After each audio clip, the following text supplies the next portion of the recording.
তাবারাকাল্লাযী বিয়াদিহিল মুলক ওয়া হুয়া আলা কুল্লি শাইইন কাদির। আল্লাহ নিজেই নিজের প্রশংসা করছেন, আল্লাহ নিজেই নিজের বর্ণনা করছেন। আল্লাহ রাব্বুল আমিন বলছেন, ও বান্দা, এমন রবের জন্য পবিত্রতার ঘোষণা, আল্লাযী, যার হাতে বিয়াদিহিল মুলক, জগৎ সমূহের যত রাজত্ব, যত মালিকানা, যত ক্ষমতার সবগুলি মূলত তার হাতে।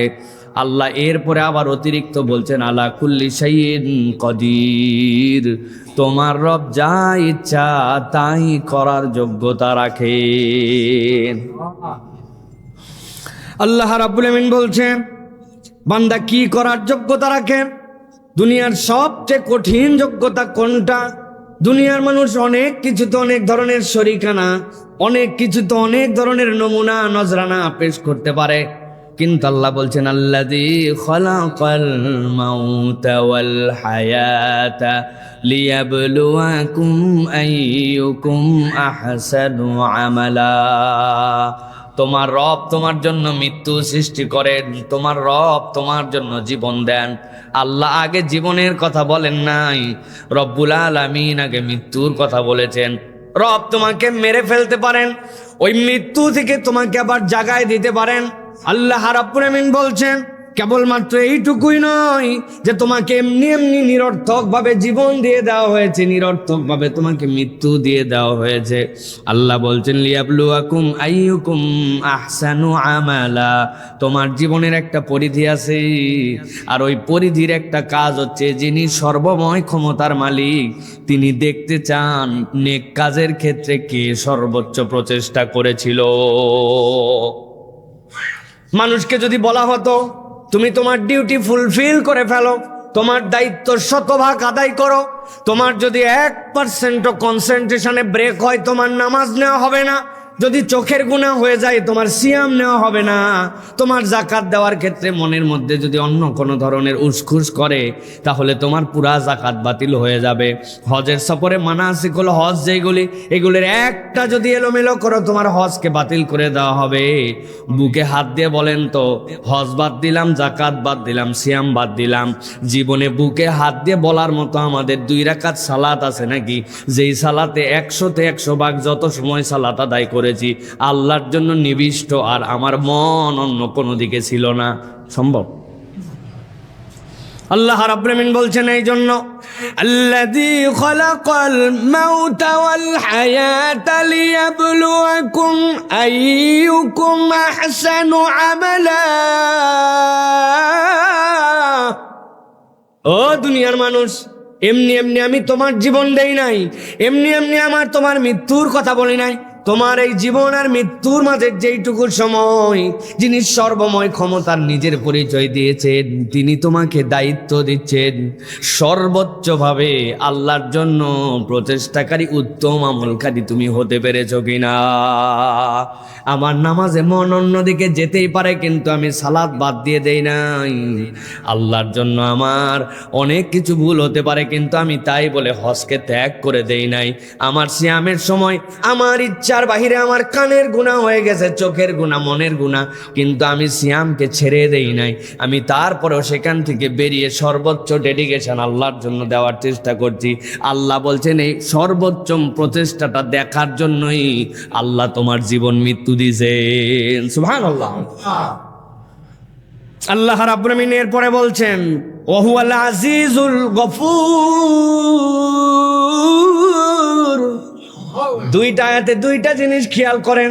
আল্লাহ নিজের পাওয়ারের বর্ণনা দিলেন, দেওয়ার পরে রব্বুল আমিন কি বলেছেন, ইন্নাল্লাহা আলা কুল্লি শাইইন কাদির ওয়া আলা কুল্লি শাইইন কাদির।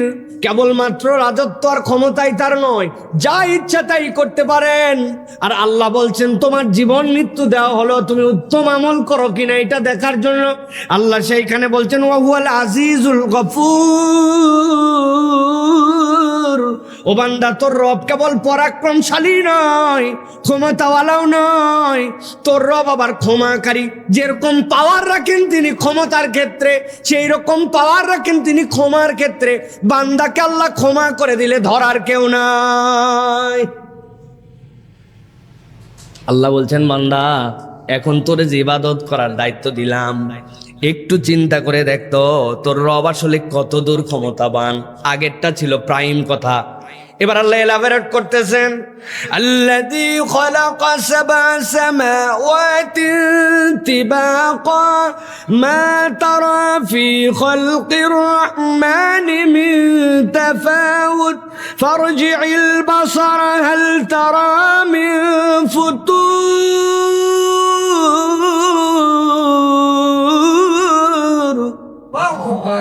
আল্লাহ রাব্বুল আলামিন বলছেন আসমানের দিকে তাকাও আর মসজিদের দিকে তাকাও। ওই হুজুর মসজিদের দিকে তাকানোর কথা তো আয়াতে নাই, আমি আপনারা বললাম মসজিদের দিকে তাকান। জুমা কমপ্লেক্সের ভিতরে ছোট্ট একটু স্পেস, এইটুক বানাতে 9টা খুঁটি দেওয়া লাগছে, চারদিক দিয়ে ওয়াল। আল্লাহ বলছেন এবার বাহিরে বের হয়ে আসমানের দিকে একটু তাকাস।